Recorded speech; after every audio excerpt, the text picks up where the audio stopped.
ते पण आम्ही व्यवस्थित कॉपरेट करून गव्हर्नमेंटबरोबर आम्ही कॉपरेट केलं आणि ते पण आपले नलिफाय झाले होते आणि सह्या पण झाल्या, नोटरीच्या समोर पण झाली होती सही आमची. सगळं झालेलं आहे आमच्याकडून, पण आता कुठून थांबतंय हे कळत नाही. काय शेवटी पेपरमध्ये वाचतोय की आमच्याकडून कुठून तरी अडचण आली, आमच्यातर्फे राजघराणी अजून हे देत नाही आहेत. आमच्याकडून सगळे झालेले आहेत, आमच्याकडून राजी झाली आहे. आम्ही सगळं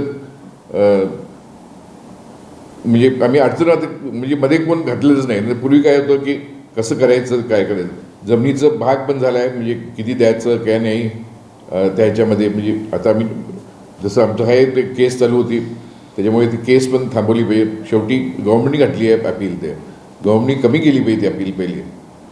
तरी पण आम्ही त्या अपीलमध्येच आम्ही आमनेसामने बसून ठराव केला की आम्हाला थोडं द्या, त्याच्यामधलं बाकीचं आम्ही गव्हर्नमेंटला डोनेट करतो. नगरपालिका असेल किंवा कोण पण चालवलं असेल ते, त्या निमित्ताने एक काहीतरी हॉस्पिटल सुरू होईल तिथं.